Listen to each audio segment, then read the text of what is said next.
بسم اللہ الرحمن الرحیم۔ السلام علیکم۔ عارف باللہ شیخ ابن النرقب یمنی رحمۃ اللہ علیہ کی عادت تھی کہ ہمیشہ اپنے وطن سے سفر کر کے اول حج ادا کرتے اور پھر زیارت روضہ رسول صلی اللہ علیہ وآلہ وسلم کے لیے حاضر ہوتے تھے۔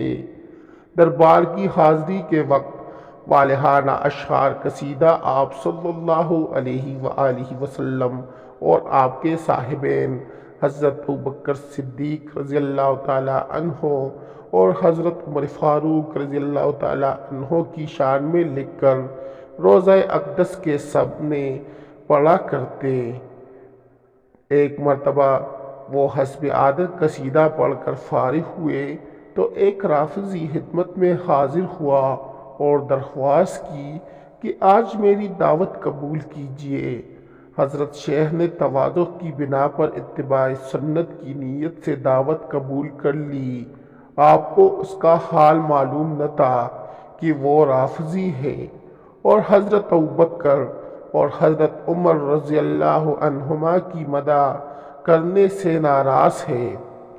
آپ حسب وعدہ اس کے مکان پر تشریف لے گئے۔ مکان میں داخل ہوتے ہی اس نے اپنے دو حبشی غلاموں کو، جن کو پہلے سے سمجھا رکھا تھا، اشارہ کیا۔ وہ دونوں اس اللہ والے کو لپٹ گئے اور آپ کی زبان مبارک کاٹ ڈالی۔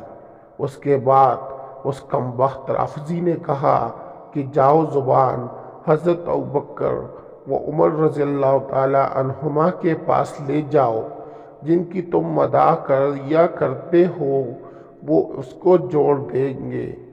شیخ موصوف کٹی ہوئی زبان ہاتھ میں لیے ہوئے روضہ اقدس کی طرف دوڑے اور چہرہ مبارک کے سامنے کھڑے ہوئے اپنا واقعہ ذکر کیا اور روئے۔ جب رات ہوئی تو خواب میں حضور نبی کریم صلی اللہ علیہ وآلہ وسلم کی زیارت سے مشرف ہوئے اور آپ صلی اللہ علیہ وآلہ وسلم کے ساتھ آپ کے صاحبین حضرت ابوبکر صدیق اور حضرت عمر فاروق رضی اللہ عنہما بھی اس واقعے کی وجہ سے غمگین صورت میں تھے۔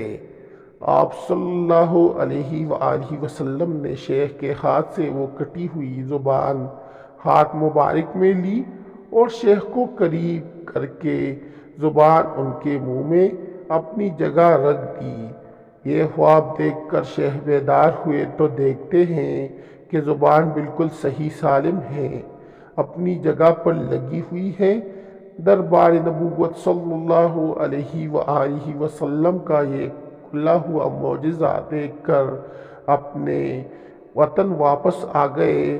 آئندہ سال حج کے بعد پھر مدینہ منورہ حاضر ہوئے اور حسب عادت قصیدہ مدحیہ روضہ اقدس کے سامنے پڑھ کر فارغ ہوئے تو پھر ایک شخص نے دعوت کے لیے درخواست کی۔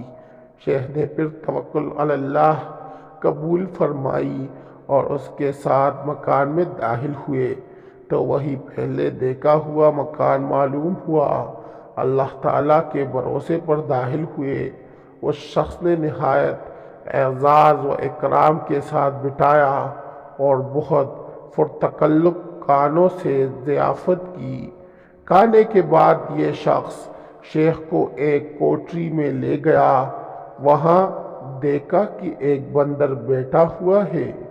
اس شخص نے شیخ سے پوچھا کہ آپ جانتے ہیں کہ یہ بندر کون ہے؟ فرمایا نہیں۔ اس شخص نے عرض کیا یہ وہی شخص ہے جس نے آپ کی زبان کاٹی تھی۔ اللہ تعالیٰ نے اس کو بندر کی صورت پر میں مسخ کر دیا ہے۔ یہ میرا باپ ہے اور میں اس کا بیٹا ہوں۔ معزز دوستو، اگر آپ لوگوں کو میری ویڈیو اچھی لگی ہو تو میرے چینل کو سبسکرائب کریں، اس ویڈیو کو لائک کریں اور دوستوں کے ساتھ شیئر کریں۔ انشاءاللہ آنے والی ویڈیو میں پھر ملاقات ہوگی۔ تب تک کے لیے اللہ حافظ۔